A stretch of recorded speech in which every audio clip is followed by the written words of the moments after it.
ઘરમાં સુખ અને સમૃદ્ધિ લાવવા માટે વાસ્તુશાસ્ત્રના 25 ઉપાય। એ ઉપાયો વિશે જાણીએ તે પહેલા આ વિડીયોને લાઈક કરજો, ચેનલને પણ જરૂરથી સબસ્ક્રાઇબ કરજો અને કોમેન્ટ બોક્સમાં જય માં લક્ષ્મી જરૂરથી લખજો અને વિડીયોને છેલ્લે સુધી જોતા રહેજો। એક ગાય માટે પહેલી રોટલી કાઢીને રાખો, તેનાથી દેવતાઓ પ્રસન્ન થાય છે અને પિતૃઓને પણ શાંતિ મળે છે। આરતી, દીપ, પૂજા અને અગ્નિ જેવા પવિત્રતાના પ્રતીકોને મોં વડે ફૂંક મારીને ઓલવશો નહીં। મંદિરમાં અગરબત્તી અને હવન કુંડની સામગ્રી દક્ષિણ પૂર્વ દિશામાં રાખવી જોઈએ। 2 ઘરમાં ક્યારેય સાવરણી ઊભી ન રાખો, તેના પર પગ ન મૂકવો જોઈએ કે તેની ઉપરથી પસાર થશો નહીં તો ઘરમાં સમૃદ્ધિની કમી થઈ જાય છે। સાવરણીને હંમેશા હુપાવીને રાખવી જોઈએ। 3 પથારી પર બેસીને ક્યારે ખોરાક ન ખાવો જોઈએ, આમ કરવાથી ખરાબ સપના આવે છે। બૂટ અને ચપ્પલને ઘરમાં અહીં ત્યાં વેરવિખેર અને ઊંધા ન રાખવા જોઈએ, તેનાથી ઘરમાં અશાંતિ સર્જાય છે અને ગરીબી આવે છે। 4 ઘરમાં પ્રવેશવા માટે એક જ દરવાજો રાખો। વાસ્તુશાસ્ત્ર અનુસાર ઘરના મુખ્ય દ્વાર પર 3 દરવાજા શુભ નથી હોતા। ઘરમાં પ્રવેશવા માટે ઉત્તર અને પૂર્વ દિશાઓ વધુ સારી છે। દક્ષિણ દિશામાં ભૂલથી પણ દરવાજો ન ખોલવો જોઈએ, તેનાથી ઘરમાં નકારાત્મક ઉર્જા આવે છે। 5 અઠવાડિયામાં એકવાર દરિયાઈ મીઠાથી કે સિંધવ મીઠાથી ઘરના કચરા પોતા કરો, તેનાથી નકારાત્મક ઉર્જા દૂર થાય છે। જો પૂજા ખંડમાં કોઈ પૂજનીય મૂર્તિ હોય તો તેની દરરોજ અવશ્ય પૂજા કરવી જોઈએ અને ઘરના મુખ્ય દ્વારની જમણી બાજુ સ્વસ્તિક બનાવો। ઘરમાં ક્યારેય કરોળિયાના જાળા ન થવા દો, નહીં તો ભાગ્ય અને કર્મ પર જાળા બનવા માંડે છે અને અડચણો ઊભી થાય છે। 6 જો ઘરની સ્ત્રી સવારે ઉઠીને સૌથી પહેલા ઘરના મુખ્ય દ્વાર પર તાંબાના લોટાથી પવિત્ર જળ છાંટે તો દેવી લક્ષ્મીનો ઘરમાં પ્રવેશવાનો માર્ગ ખુલી જાય છે। 7 ચાંદીના પાત્રમાં કપૂર સળગાવીને રસોડામાં રાખો। દરરોજ રાત્રે જ્યારે પરિવારના બધા સભ્યો રાત્રિ ભોજન કરે છે, ત્યારે રસોડાની સફાઈ કર્યા પછી ચાંદીના નાના પાત્રમાં કપૂર સળગાવીને રસોડામાં રાખવું જોઈએ। એવું માનવામાં આવે છે કે તેનાથી અન્ન અને ધનમાં બરકત બની રહે છે। આ સાથે પરિવારના સભ્યોના સ્વાસ્થ્ય પર પણ સકારાત્મક અસર થાય છે। 8 જો તમે ઈચ્છો છો કે ઘરમાં સુખ શાંતિ જળવાઈ રહે તો ભગવાન બૃહસ્પતિ ઘરની ઉત્તર પૂર્વ દિશામાં વાસ કરે છે, તેથી પૂજા રૂમ આ દિશામાં રાખો અને મંદિરમાં દેવી દેવતાઓને પૂર્વ દિશામાં મુખ કરીને રાખો। સવારે પૂજા રૂમમાં અને સાંજે મુખ્ય દ્વાર પર દીવો પ્રગટાવવો। સવારે અને સાંજે ઘરના મંદિરમાં પૂજા અને આરતી કરો। 9 વિદ્યાર્થીઓએ મોરનું પીંછું પુસ્તકમાં રાખવું જોઈએ, આનાથી વાંચવામાં વધુ રસ લાગે છે। જો પરસ્પર સંબંધોમાં મતભેદ ઘણો વધી ગયો હોય તો તેનો અર્થ એ કે મંગળ ગ્રહ નબળો છે। આ માટે તમારે શનિવારે સુંદરકાંડનો પાઠ કરવો જોઈએ। જે લોકોની કુંડળીમાં રાહુ દોષ હોય તેમણે મોરના પીંછા ઉત્તર પશ્ચિમ દિશામાં રાખવા જોઈએ, તેનાથી રાહુની ખરાબ અસર ઓછી થાય છે। 10 કોઈ પણ કામ કે મુસાફરી માટે ઘરેથી નીકળતી વખતે સૌથી પહેલા વિરુદ્ધ દિશામાં ચાલો, આ પછી કામ પર જાઓ અથવા મુસાફરી કરો। યાત્રા સફળ થશે અને કાર્ય ચોક્કસ પૂરા થશે। 11 ધાર્મિક અને વાસ્તુશાસ્ત્રના દૃષ્ટિકોણથી તુલસીના છોડને ખૂબ જ પૂજનીય અને સકારાત્મક અસરવાળો છોડ માનવામાં આવે છે। તુલસીના છોડમાં અનેક ઔષધીય ગુણો પણ હાજર છે। વાસ્તુ અનુસાર જે ઘરોમાં તુલસીનો છોડ ઉત્તર દિશામાં હોય ત્યાં હંમેશા સુખ, પ્રગતિ અને સકારાત્મકતા રહે છે।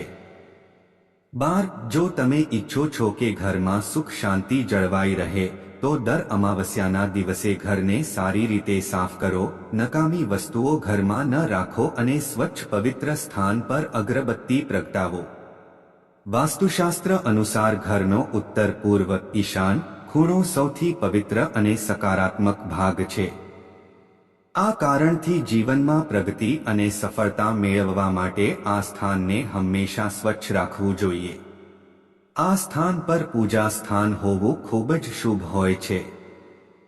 13. જ્યારે પણ તમે ઘરે રોટલી બનાવો છો ત્યારે તવાને ગરમ કર્યા પછી તેમાં થોડું દૂધ છાંટો. એવું માનવામાં આવે છે કે આમ કરવાથી દરેક પ્રકારના દોષ દૂર થાય છે. તેની સાથે જ પહેલી રોટલી ગાયને ખવડાવો.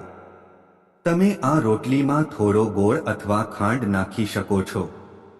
14. ઘરમાં લેણું અને બીમારી ક્યારેય ખતમ થતી નથી.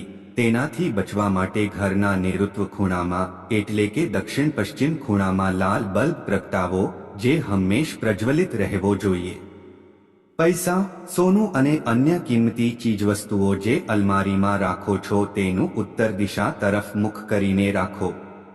આમ કરવાથી ઘરમાં લક્ષ્મીની વૃદ્ધિ થાય છે અને ઘરમાં ધનસંપત્તિ રહે છે. 15. વાસ્તુ અનુસાર ઘરનું રસોડું દક્ષિણ પૂર્વ દિશામાં હોવું જોઈએ. રસોડાની દિવાલોને લાલ, નારંગી અને ગુલાબી રંગથી રંગાવો. જ્યારે ડ્રોઈંગ રૂમ અને કાર્યસ્થળ ઉત્તર દિશામાં હોવું જોઈએ.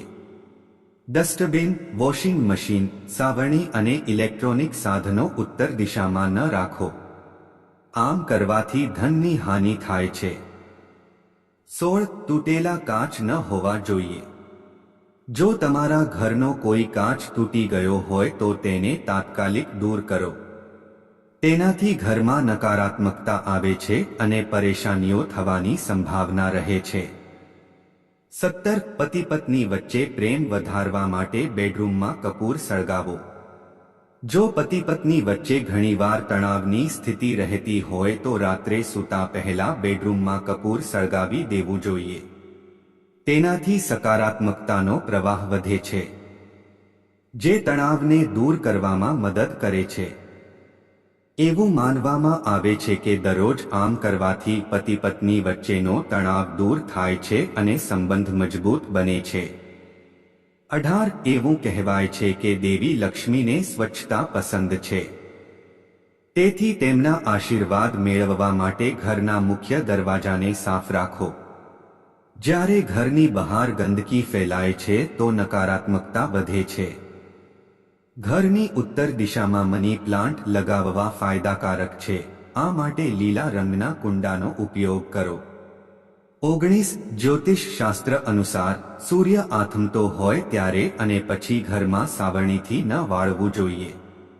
એવું માનવામાં આવે છે કે આ કરવાથી દેવી લક્ષ્મી ઘરની બહાર ચાલ્યા જાય છે અને ઘરમાં માતા લક્ષ્મીનો વાસ રહેતો નથી અને ઘરમાં ગરીબી આવે છે. 20. વાસ્તુશાસ્ત્ર અનુસાર પાણીનું બિનજરૂરી ટપકવું આર્થિક નુકસાનના સંકેત આપે છે. વાસ્તુ અનુસાર ટાંકામાંથી પાણી ટપકવું શુભ માનવામાં આવતું નથી.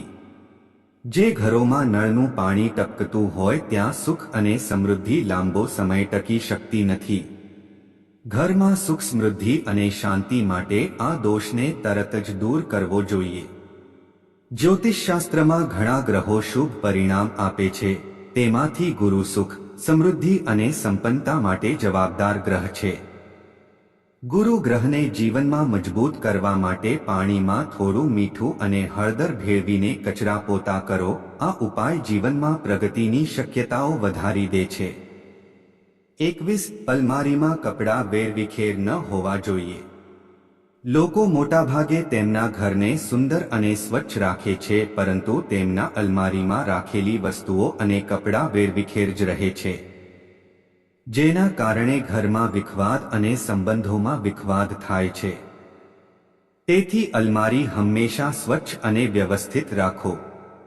22. બેડરૂમમાં બૂટ અને ચપ્પલ રાખવાથી ઘરમાં બીમારીઓ આવે છે.